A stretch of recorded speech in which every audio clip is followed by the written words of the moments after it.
Hello, good afternoon, and welcome to the dissertation defense of Jill Floden. Jill is currently the Chief Compliance Officer for Eide Bailey Advisors LLC.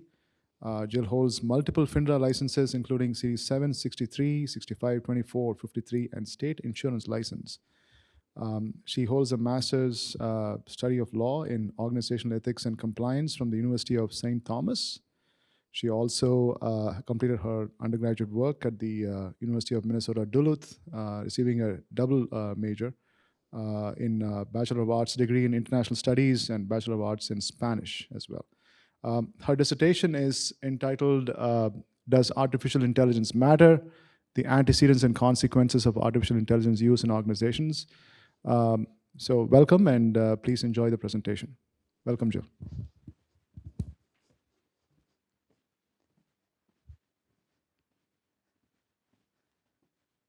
Well, thank you, Balaji, for the introduction. Thank you for joining me today.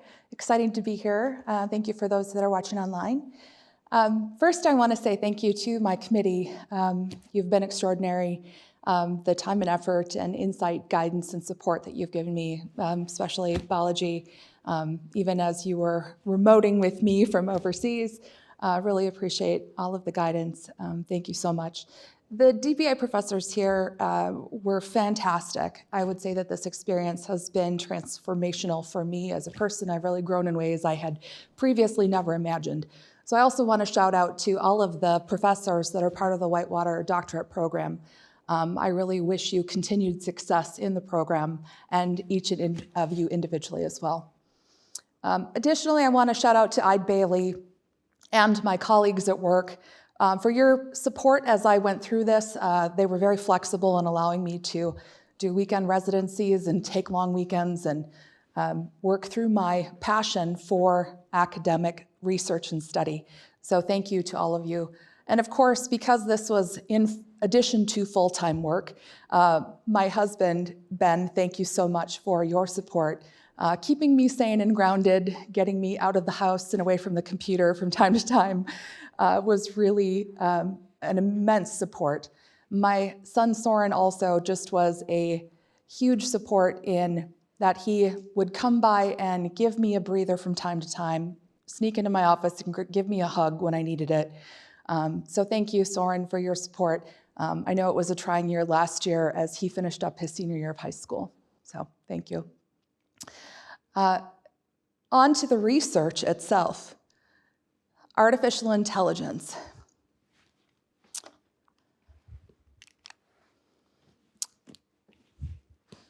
So we're going to go through an agenda today where I'm going to cover a little bit of an introduction on what AI is, cover my motivation for this research itself. I did do this research as 2 different essays. The first essay, Does Artificial Intelligence Connectedness Matter? A Risk Control Perspective on AI Outcomes. And essay 2, Omni-Aware Through Artificial Intelligence, the Influence of Artificial Intelligence on Competitive Intelligence Awareness and Firm Success. After I review both of those essays, which will cover, I'll go through the limitations of the research, and finally conclude with implications for research and practice.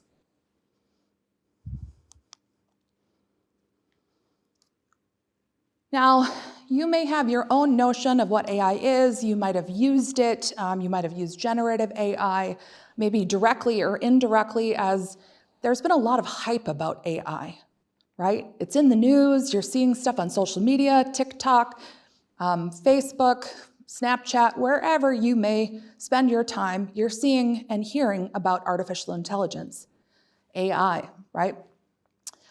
For this research, I define AI, or artificial intelligence, as technologies which use machine-based intelligence and algorithm capabilities to mimic human cognitive functions, to search, collect, analyze, and make decisions. Now, I will point out that for this picture, the image that's on here, the images in my presentation, I went and used DALL-E. That is an image generator where you can write in a prompt and come up with an image. So I wrote in, create a University of Wisconsin-Whitewater AI classroom. I'd like the presenter or instructor to be a hologram because they're remoting in from India. Okay? I just made it up.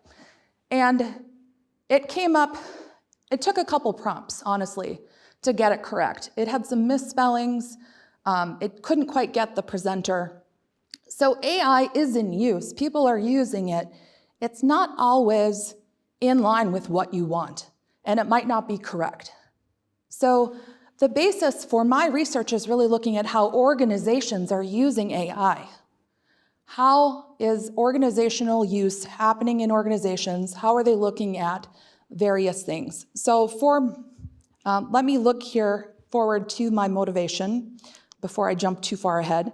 I wanted to talk about, additionally, my motivation is really looking at where that AI use comes into play, because management teams or leaders are making decisions about AI use for their organizations, but they might not necessarily have a background in AI. They might not have all of the information.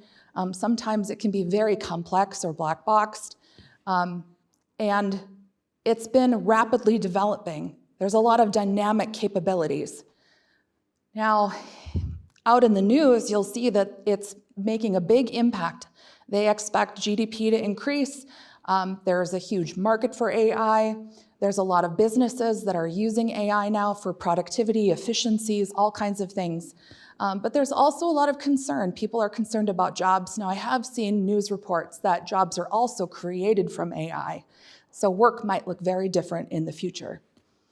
From an academic standpoint, I really wanted to focus on how AI research and how can we help catch it up to organizational use. Because there was a lot of research on the capabilities, adoption, development. So really focusing on how are organizations using AI. So this research really focuses on that organizational perspective. Prior research looking at all those capabilities is great, but it's time to build forward since use has really picked up. So from this motivation and looking at AI, I created 2 studies, like I had said earlier. The first study really is focusing on the risks of AI, looking at the controls of AI. I brought in connectedness, and then looking at use, maturity, and orientation.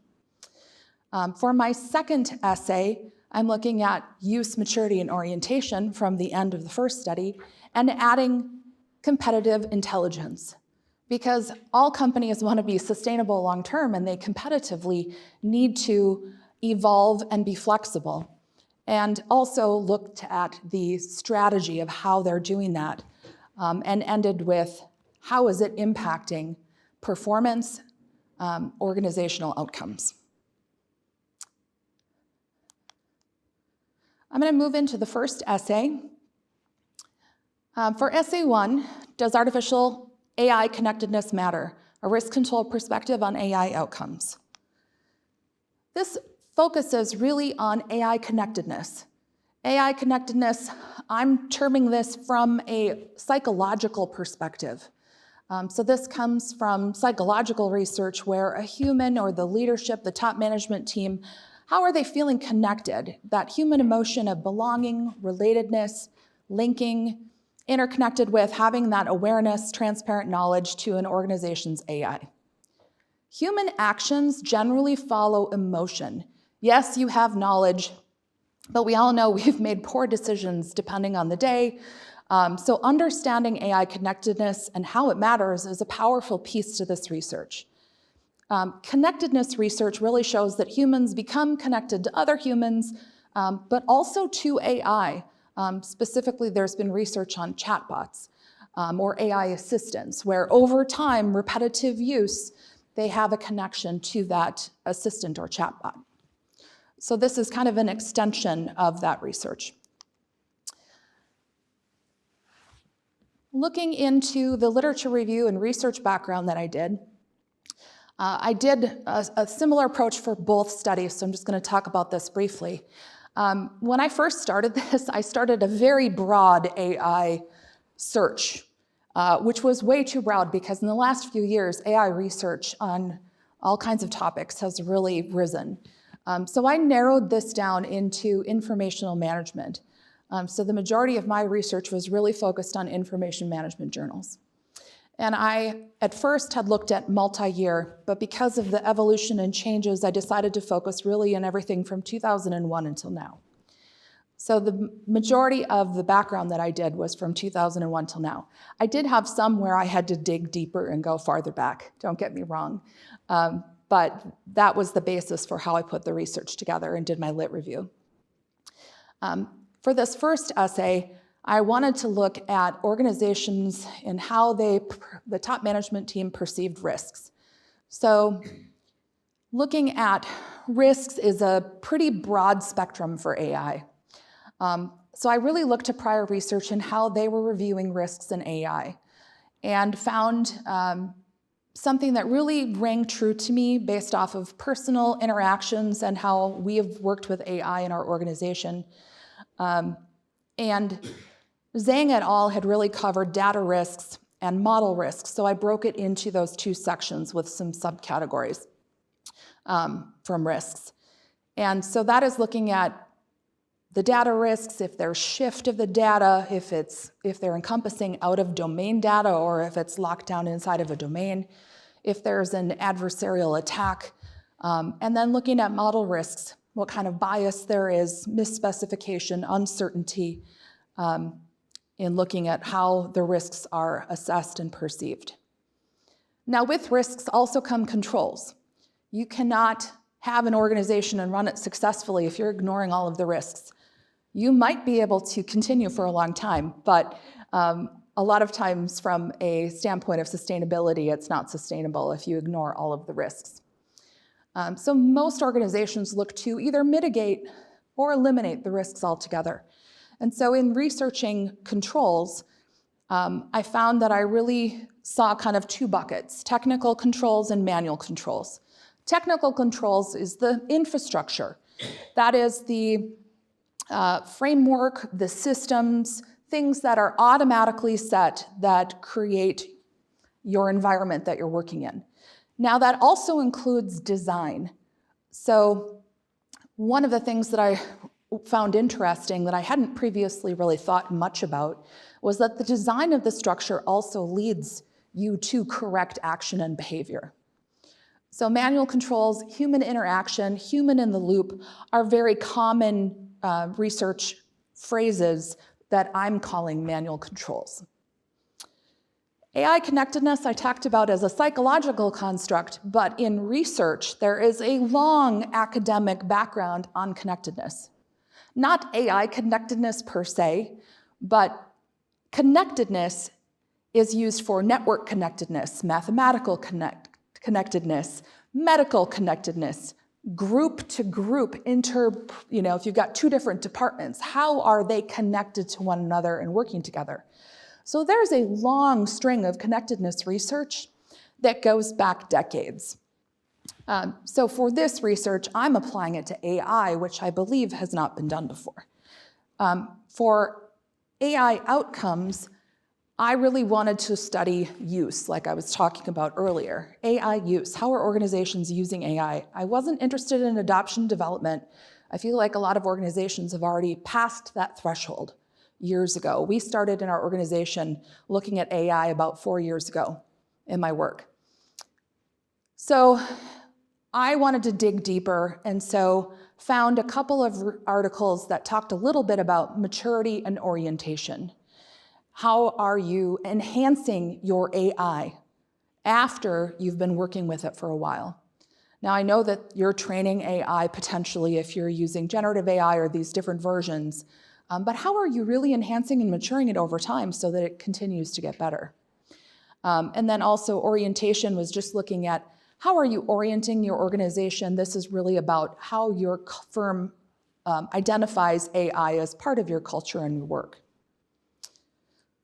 So that's how I put together my research background for my first study. I've alluded to this, but I'm going to cover it specifically. The research gap that I'm covering is really about top management team perceptions. There's been a lot at individual level, user level, not as much research has been done at that top management or leadership level. So I'm really reviewing top management team perceptions. AI connectedness is not a term I found anywhere in the research literature that I went through. Connectedness has a long history unto itself.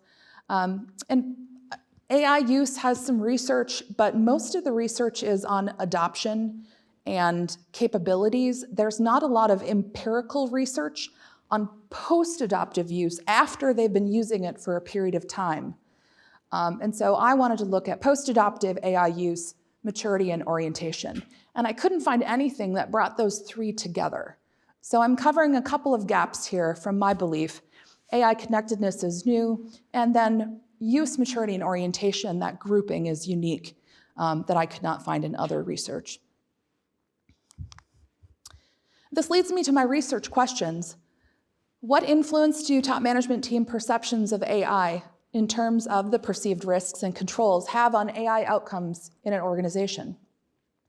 And does AI connectedness play a mediating role on the influence of top management team perceptions on AI outcomes in organizations? Now, from these research questions, I also was looking at what theories might apply to this particular study. And what really rang true for me was sense-making theory, because it really helps us understand kind of our own interpretation of information.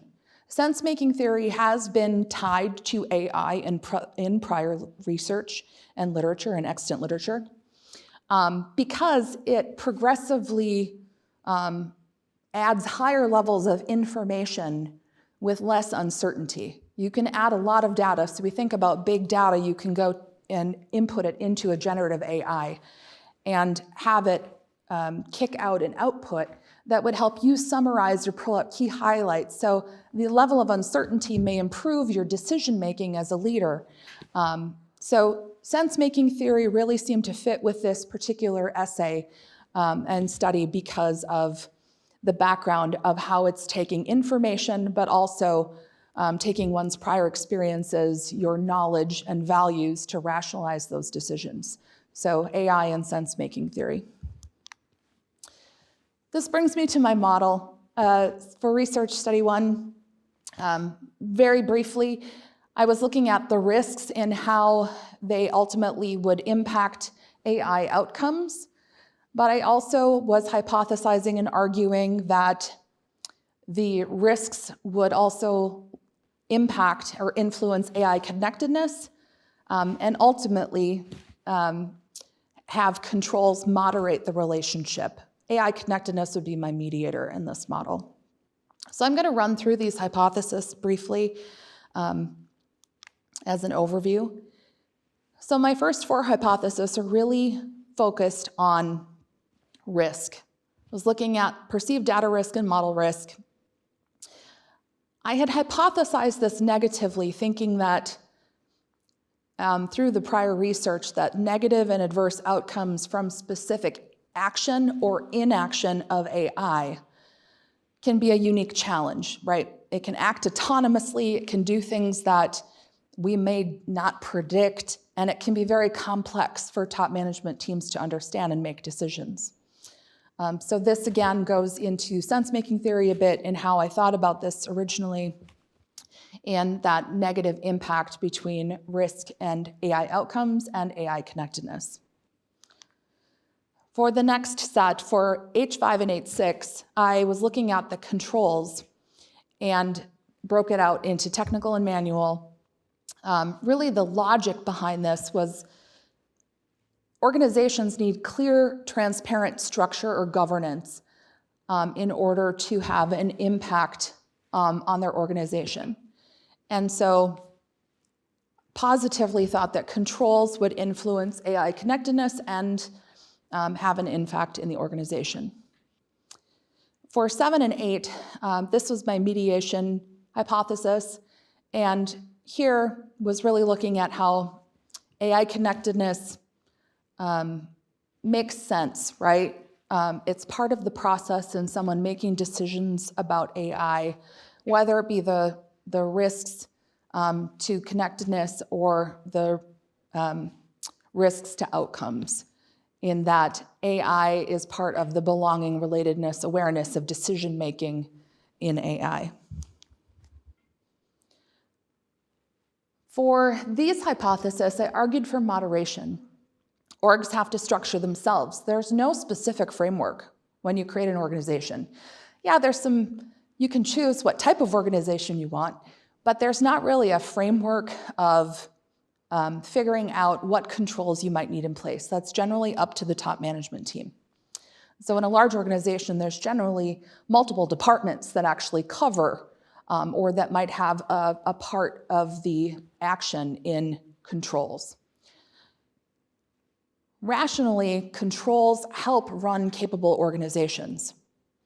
So, for example, in our organization, we have controls around privacy and confidential data, right? That's a very simple way to think about, oh, we need a control for that because we don't want private data to leak out, whether it be proprietary to our organization or for clients, okay? So that's really the basis of how these hypotheses came together. Moving into the methods and data analysis. I use the same methods for both studies, so I'm only going to cover it once. I used survey scales that were adapted from prior studies. I did fill in with a couple of questions that were new. Thankfully, my committee helped me with that. 7-point Likert scales. This was a cross-sectional single event study. I used Qualtrics. I used sentiment to recruit participants. And I did check minimum sample size, statistical power, and ultimately collected 260 samples. Out of those, 231 were used. The criteria for this survey was that it was IT manager and higher, because I really wanted to get that top management team viewpoint. So really the IT manager and higher was kind of a proxy for the top management team in this study. They needed to have 1 year or more of experience using AI or making decisions on AI in their organization. And they needed to be 18 years or older. Now, in creating this survey, we put forth and created the informed consent, added all of the questions, added a marker variable to control for common method bias. After all was said and done, we ran this survey by 3 of my IT manager friends, and they gave me excellent feedback. Thank you for that. And I actually did amend a lot of it based off of that, and then ran it by 3 professors of experience, and they provided feedback. Then I did a pilot study to sample and validate that I was on the right track, and then I ultimately did send it out. The survey was voluntary and anonymous. They were paid to take the survey. They could take it at one time, or they could take it in multiple sessions. When I got to a point where I had collected enough samples, we shut it off. I did have to clean the data a bit because at the very beginning, I hadn't selected a time marker, so I did drop studies or surveys that were under 3 minutes in length, and anything that was streamlined, because I didn't want inaccurate results, so I was trying to keep that clean. I also took that survey data and analyzed it. I did a confirmatory factor analysis, making sure that all my loadings were above the recommended amount, and then used Smart PLS to do structural equation modeling, hypothesis testing. And from this, I got to look at my respondent characteristics. So the majority of my study were 36 to 45. They were male, by and large. And most of them were educated or highly educated, I would say. I did add in the role as one of the questions as a cross-check, because I was looking for IT managers and above. So that was kind of an additional cross-check that I had thrown in. Ultimately, I was a bit surprised that years in organization was actually fairly high. IT managers apparently don't move around as much as other industries based off of this sample. And then I looked at AI expertise. Now remember, this is on IT managers and higher, and so it is not surprising to me, and I think this entire characteristics is, it does align with the sample population that I was trying to test from. So I had a high amount of AI expertise, and 45 said they were experts at AI. So that made me very happy, actually, because we had the right people for this survey. On to the analysis. So in the statistical analysis that I did in Smart PLS, I did look at the Cronbach's alpha, which measures internal consistency. I did verify that reliability was established, looked at average variance. That also aligned correctly. Fornell and Larker testing discriminant validity. That was correct except for AI maturity. So AI maturity was one that was a bit out of range. Heteromonotrate, that was achieved for everything except for AI orientation and maturity, so a little bit of convergence there. At the R-square was an acceptable fit for everything. AIU was a little bit below where I'd like to see it, but I think overall everything in this was fairly close to what I was hoping for. The norm fit was a moderate fit. The standardized mean square residual was also a good fit. Now I had some mixed results. I'm going to explain this to you. So the highlighted dark, or the bolded dark lines, those are the statistically significant pathways that I found in this research from my model. The strongest connection, well, let me back up here. I was trying to jump ahead. The perceived risks and model risks, only the data risks had a direct impact on outcomes, but it was positive rather than negative like I hypothesized. So this was not supported based off of my original hypothesis. However, I thought it was interesting that AI use did have a significant path there. Now, data risks and model risks did have a significant pathway to connectedness as well, and there again, I was wrong in my negative hypothesis. This was a positive hypothesis. Now, for both of those risk pathways and getting the negative wrong could be based on a couple of different factors. So I was thinking through this, trying to come up with why this might be. Part of it, my reader actually made a comment on was the structure and how I had framed the survey. So that was one valid comment. Another thing that came up to me was that I'm surveying IT managers and higher. They know more about the risks, and looking at my characteristics, I had high and expert a lot in my characteristics. So they probably have a little bit different perception of the AI risks as they're developing AI and testing AI. From the risks to connectedness was not supported, but positive, like I said. The manual controls was a bit surprising. It was a main effect on AI connectedness. So manual controls, having a human in the loop, having human aspect interaction had a main effect on AI connectedness.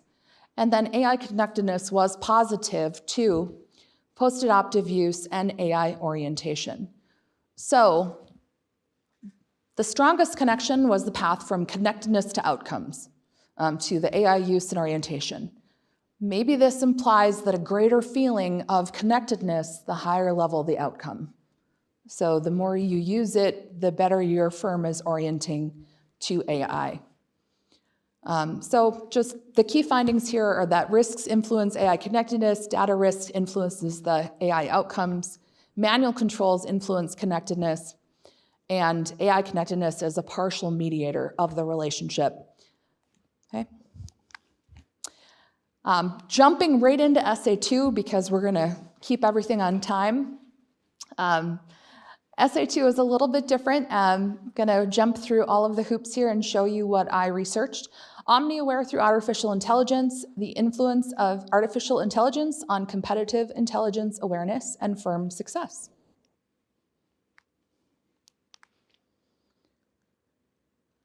Competitive intelligence. I'm sure you've heard a lot of different terminology that you think of when you think of competitive intelligence. I'm not quite sure where your brain goes or what notion you might have of competitive intelligence. It started because I was really interested in how AI was being used for competitive intelligence, so I wanted to look at competitive intelligence awareness. So I'm defining it as the leader's ability to understand, articulate, or express their organization's CI, their key intelligence needs, their process, the data gathering, analyzing, as well as the potential non-traditional data. Not everything is in a computer, right? It's not all on the web. We love to think that everything is at our fingertips. It's not always. So a lot of organizations have out-of-data information that they need to either input or use in how they're making decisions. So making sure they have all of the information before making a decision is important.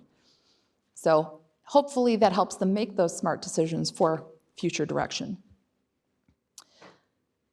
And really for organizations, competitive intelligence means flexibility and adaptation to stay competitive, right? That's why it's important. So in keeping in mind that competitive intelligence is my focus, competitive intelligence has a deep background in extant literature. Competitive intelligence might be called business intelligence, smart intelligence. It has, 20 or more names that people might also allude to as being part of competitive intelligence. I'm really looking at the awareness factor. This is on top management teams. How are they processing the data to make informed decisions? Now, I forgot to mention that from my prior study, AI use, maturity, and orientation, I'm extending from that first essay into this essay. So I'm not going to cover that research background again, but I'll jump into strategy, orientation, and reactionary strategy. Strategy orientation is really looking at how the firm is orienting themselves, strategizing about where they'd like to go, where they'd like to be.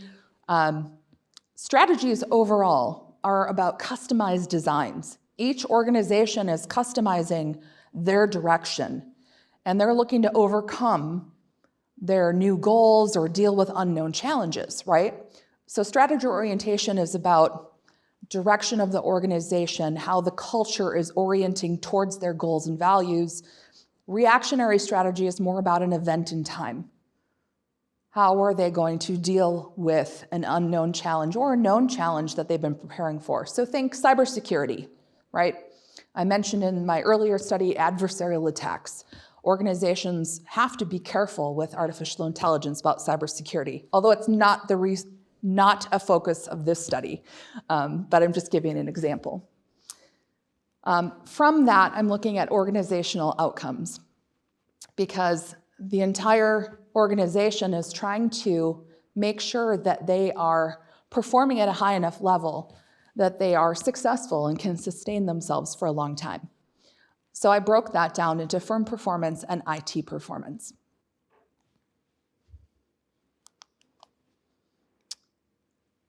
From the research, I went into the research questions. For this study, what influence does post-adoptive use have on competitive intelligence awareness in an organization? And then what influence does competitive intelligence awareness have on organizational outcomes?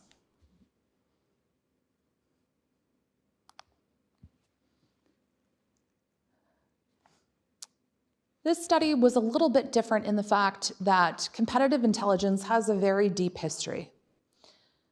However, there have been so many changes with artificial intelligence that I could not find anything that really paired them together in the way that this study does.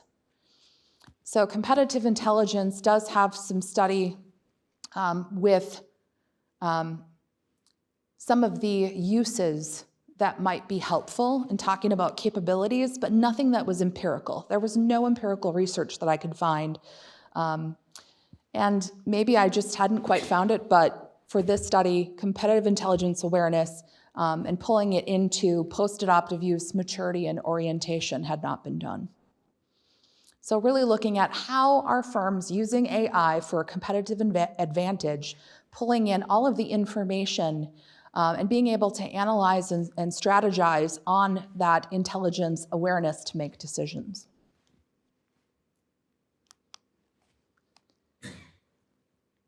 Now, in looking at this research, I went a little more broadly in the theoretical background, looking at upper echelon theory. Really, this upper echelon theory is talking about the top management team using their own characteristics to make decisions. It has been used in technology before, tied to adoption and how people make decisions and potentially would use technology. So with AI, this makes a good fit. And specifically with competitive intelligence, they're going to be looking at all of the different aspects of how to make decisions, and their own characteristics generally would come into play. Sense-making theory, again, I mentioned in my prior study, the prior experiences, values, personal knowledge come into play when you're making a decision in regards to artificial intelligence. For affordance theory, this really, to me, fit because it's the belief and behavior about what you can afford behind what to choose or adapt in your organization. And I don't think that top management teams would even pull in elements of competitive intelligence unless they used affordance theory. So that was how I had pulled that in.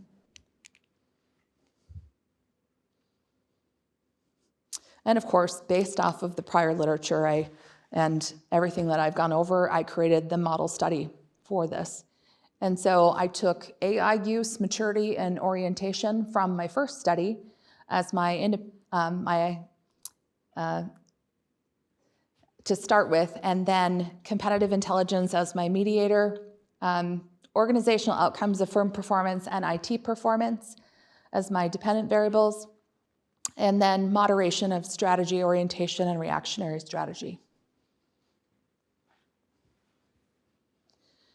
Really from this was using those theories to kind of build forward into the model in how decisions are made and what really they're looking for in how they make decisions. Aligning the overall strategy to AI is ultimately about efficiency and creating better firm performance.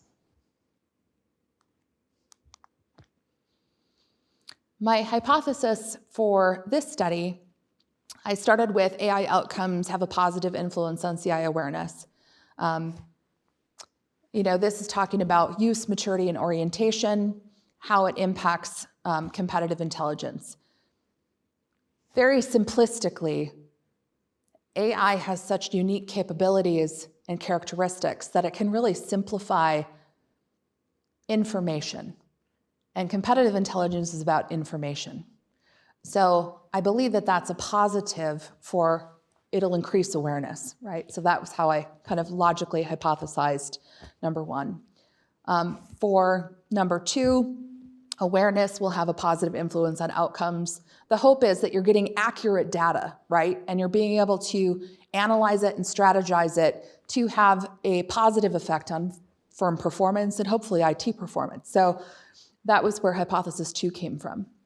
Hypothesis 3 and 4 was really about the moderation on those CI, competitive intelligence and outcomes. Strategy, orientation, reactionary strategy. I highlighted it a bit before in the research section, but really was looking at if you strategize appropriately in your organization and your goal is to end up with better firm performance, hopefully with better awareness and understanding and more information, you're able to make better decisions that affect outcomes. So moderation. And the same for reactionary strategy. If you're thinking about all of these different things that could be an event that could come up along the way. So reactionary strategy really, a side note here, really became important during COVID, right? Because a lot of firms and organizations realized, oh, I don't have any sort of business continuity plan that covers an event like this, right? So I think reactionary strategy has really risen in organizational development.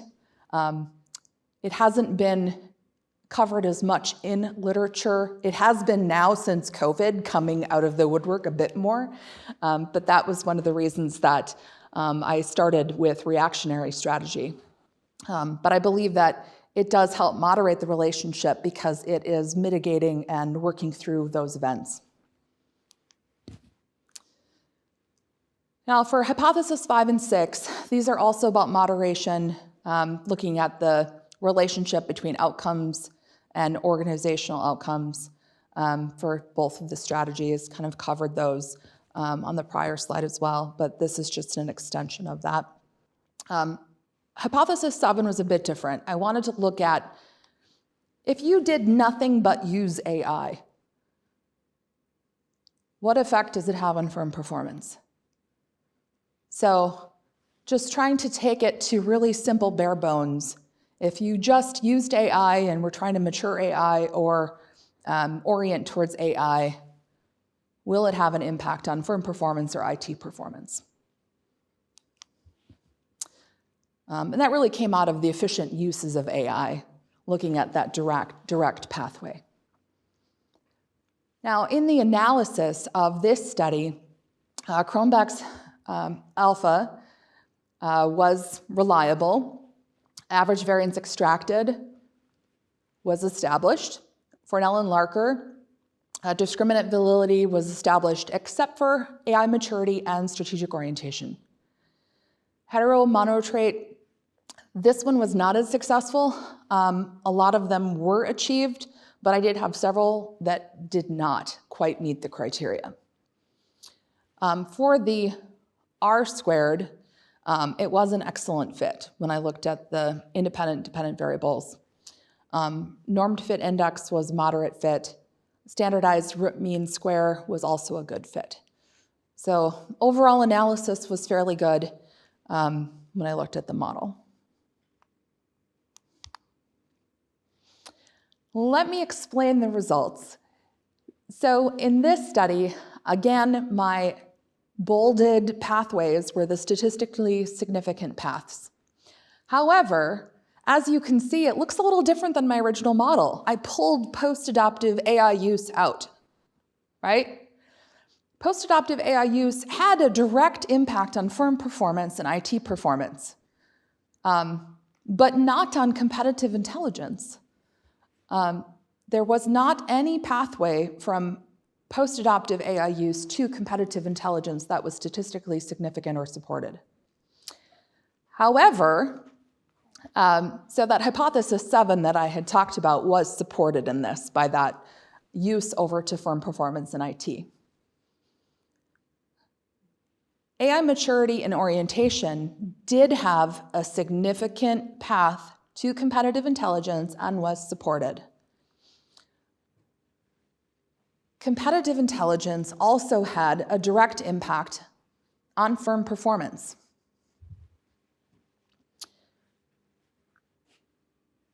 Now, in both of these studies, I don't think I really mentioned it on the first study, but I used the same control variables: firm age, revenue, number of employees, AI investment, future investment was really what I was looking at just to see if it made an impact, and they didn't, but it was interesting to see. Sorry, that was a sidebar. I'm going to go back here to the model itself. So AI maturity and AI orientation influence competitive intelligence, which influences firm performance. I would argue in this case that I do have full mediation of competitive intelligence from AI maturity and orientation through competitive intelligence, meaning you can't get good firm performance from maturity and orientation without competitive intelligence. However, just using it apparently gives you firm performance. And I would argue that that's probably due to just the general efficiencies of AI use in general. Now, there was a surprise on this study, an additional surprise, in that I found a pathway that I hadn't hypothesized. So strategy orientation had a significant path to IT performance. When I saw this, I started laughing because it made sense. I'm studying and surveying IT managers. Of course it's going to matter to them. Their strategy is going to lead to better performance. The tools that they use and are able to put together and use in AI are going to have a direct impact. So how they strategize does have an impact from their perspective on IT performance. So that was a surprise to me. I hadn't really thought that one would be a direct path, but it did come out as a main effect.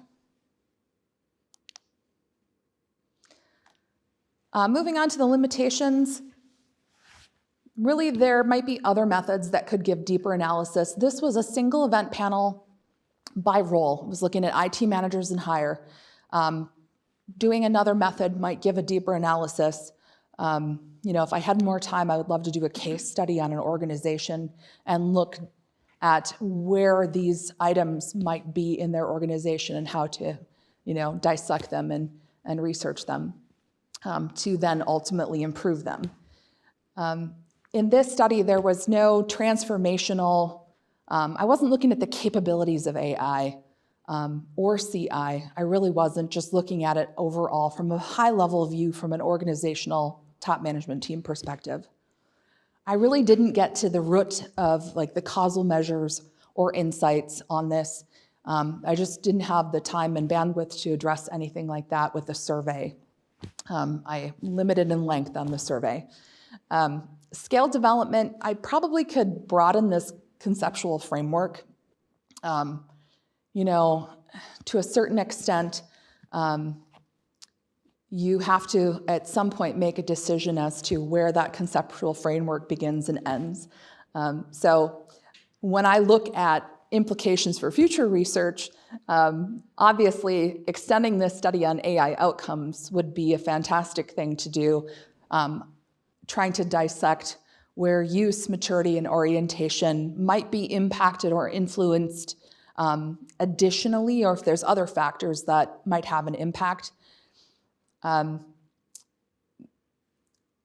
think future research could also cover maybe some levels of use or timing specific use to that organization. So much is customized by a lot of these organizations that it gets difficult to make broad stroke,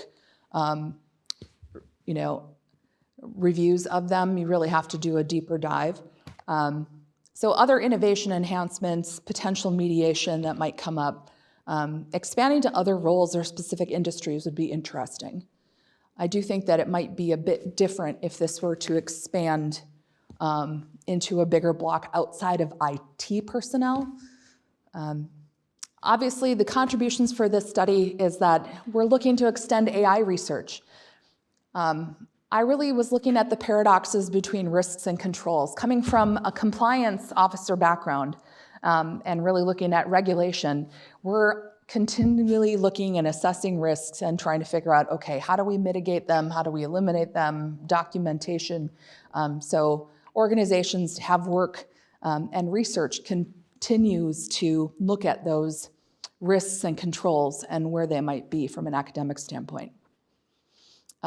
AI connectedness was new. I did not find anything that was AI connectedness, so this is a new concept that I brought to academia. It'll be interesting to see where it goes from here. Competitive intelligence awareness, obviously, this is an extension kind of leading from prior research, but combined with AI has a powerful impact on firm performance, as we saw. So that is something that organizations really are going to look into. And The differentiation of AI outcomes, looking at use, maturity, orientation, really I hadn't seen that anywhere else, so that's an incredible contribution. And then just looking at all the influencing variables and outcomes. I do think that when we do research, it is important to also look at what doesn't work, because maybe there's something that was missed or that could be thought of in a different way. Like obviously my perceived risks in my first study, I thought was negative, it was positive. So maybe there's something else out there additionally that might be an influence that could be added. All right, implications for practice. This is coming from the practitioner world and joining academia later in life for higher education. This is an exciting portion for me. AI connectedness might be a key factor to really understand capabilities and knowledge. We talk about all of the different factors to think about to improve outcomes, to set goals, to work forward. Really looking at connectedness is important. Clearly define what competitive intelligence is in your organization. Communicate it, operationalize it, make sure that you have got that down, as it can impact firm performance, it potentially impacts future sustainability, right? Everyone wants to have an organization that lasts for 100 years. So really looking at what CI is, how you're going to obtain that data, how you're going to analyze it, distribute it, because if you just collect it and analyze it, but it isn't distributed, then there's generally not going to be a big benefit. So clearly define it and distribute, talk about it. It could really make a big impact in your organization. Even though the strategy portion of my study did not go quite as planned, I still would recommend to strategize in your organization and communicate. I think that communication is one of the keys that organizations can do really well or they can really struggle with. So if you can add engagement and education about AI and competitive intelligence to the process, and that's part of your strategy, I think that will actually help you with your sustainability and firm performance in the end. So kind of connecting study 1 and study 2, connectedness, CI, firm performance. And finally, define and identify target areas, right? Where am I going to get the most bang for my buck? Where can I alleviate some of the struggles we've maybe got going on for ongoing AI use, maturity, and orientation? Because it really can aid organizational outcomes. Thank you. All right. Thank you, Jill, for a wonderful presentation. I'll start the questions and then I'll hand it over to the other committee members. Okay. Okay, all right. So you talked about the, in essay 1, you focused on the risks and the controls paradox, right? So, and you found some results, some are surprising and so on. So what other antecedents would you think can influence AI connectedness? Potentially quite a few. It depends on what lens and viewpoint you're looking through. So I was really trying to focus on the top management team from a high-level view of organizational use and management, from a leadership perspective. I think if you were looking for further antecedents of connectedness, I think that you could pull in various things depending on the industry or type of organization you're in. So there might be some unique antecedents that might come from that. There also could be a lot of behavioral things that might come into play, AI connectedness from the psychological standpoint. I think about some of the intention and use technology theory, and there's a lot that probably could be applied from that research background Wonderful. to AI connectedness as well. Yeah. So this is an interesting construct, right? Yes. So I was just curious as to, maybe we can approach it from a psychological standpoint, and there are other avenues in the firm level things. It's a great. Thanks for that. The um, the moderation hypothesis in both the studies, didn't seem to work, right? Do you have any rationale for or reasons why it might be the case? Because the second one, the strategy orientation had a main effect but didn't have a moderation effect, not the reactionary strategy. The risks to controls, the controls didn't moderate, but it had a main effect. Of course, you hypothesized on the main effects, but this was surprising, right? So because when you talk about risks influencing connectedness, we start to think that controls would probably, kind of mitigate those effects, and that's what you'd expect. Didn't show in the results. Any thoughts on that? I have a couple of different thoughts on that. So the first study looking at the controls as moderation, one of the things I think about in that aspect is going out into what's happening in the world today. If you look at generative AI, so ChatGPT being the most popular, I think the most recent number that I read was that it's still only about 75% accurate. And so there might not be a lot of trust in the controls that are set in place right now. Okay. So that could be a portion of that. I think my results on that, I was a bit surprised on, just because of my background in compliance. Controls are an important part of governance, right? So it seemed logical to me, but it didn't pan out in the research.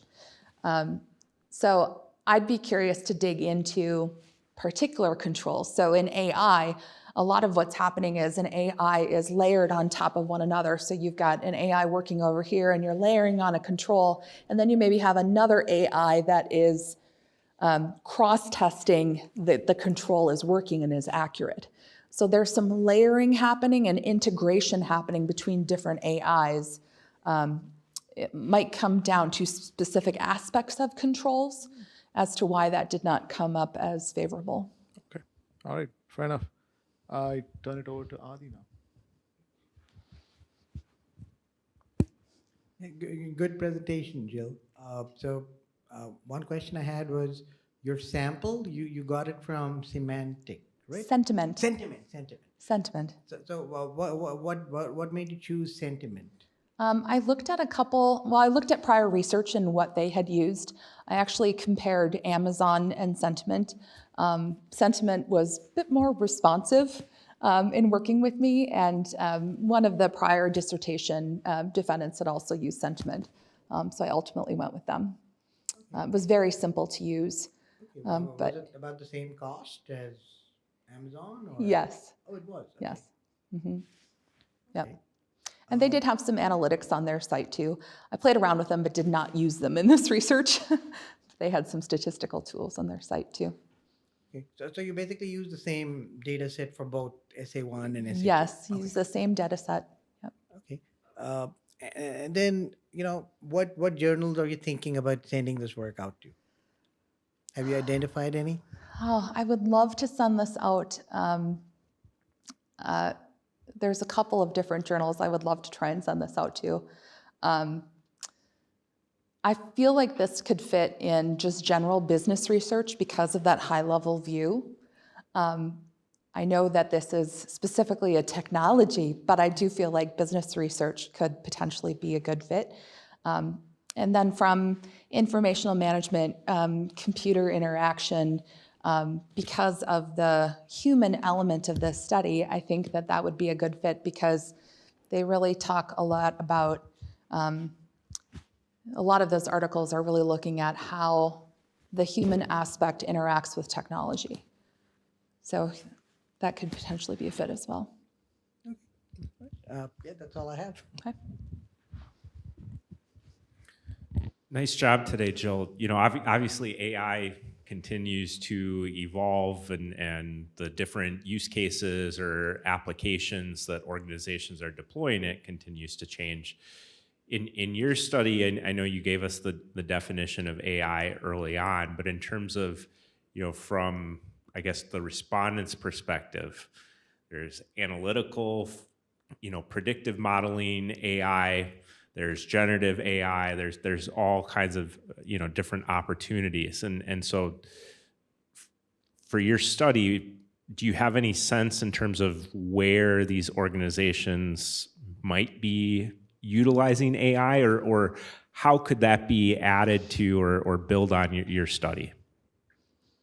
Well, thank you, Andy. I'm glad you brought that up. One thing I omitted to say earlier was that when I did this survey, I did have in the survey itself a selection of multiple AIs that people could choose, and then they chose their most familiar AI in their organization.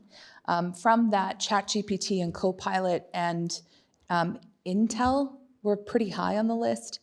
There were a few that didn't come out at all out of the sample, like no one used them, but I had them listed. So I think that, the big players that are out there, from big tech are big players. I think in the future, if I were, hindsight's always 2020, it would be fantastic to do a deeper dive and look into a particular AI and almost run this study again with maybe a different, group, a different sample group. But looking at, I was pretty happy that a lot of people did use like ChatGPT and Copilot though, because I felt like those are the ones that I'm familiar with personally. Oops, sorry, hit my mic. Talk with my hands too much. So I think it would be fun to look at that group under a different lens and deep dive a little bit more into like Copilot, for example. Did you, so I mean, the nice thing is you have some sense of maybe what they're most familiar with. Did you deep dive into, I don't know how big the sample size in each of those, like Copilot, out of your 231 responses, is it a large enough pool that you could compare those that are using Copilot versus ChatGPT? And again, as something as you go to look to publish this in some kind of journal? I do believe that I'd have to go back and look, because based off of like my SOPR sample with the variables and trying to get that minimum as to what the peer line would be for if I have enough or not have enough. So I can't give you an exact answer on that particular part. But I do believe I did have a good chunk that were particular to a couple. Yeah.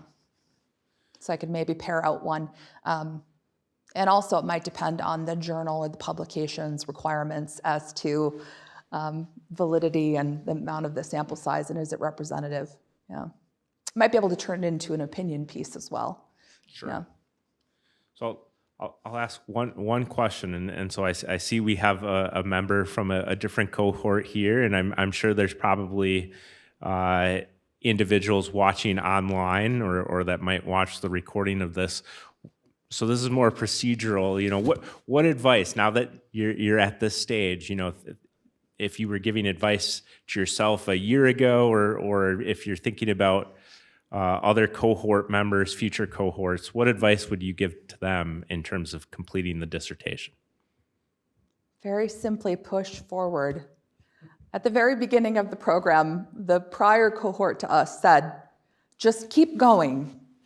They said, keep going, jokingly said, keep going till they tell you not to come back, right? Whitewater is very nice. So I say that very jokingly. But it is challenging. It can be very intense when you're doing this full time. For myself, it was really intense when I had to travel for work, for example. I also was trying to, raise a son at the same time, and you want to give time to certain places. I think probably the best advice, though, that I gave was make sure that you take care of yourself. It's not something that I've always been particularly good at. It's easy sometimes to put other things in a higher importance.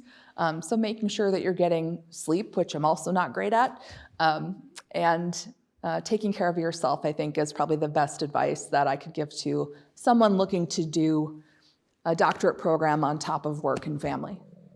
Yep. Great. Yeah. Audience Questions from the questions? audience? Okay. Okay. All right. Thank you, you. Jill. Thanks so much.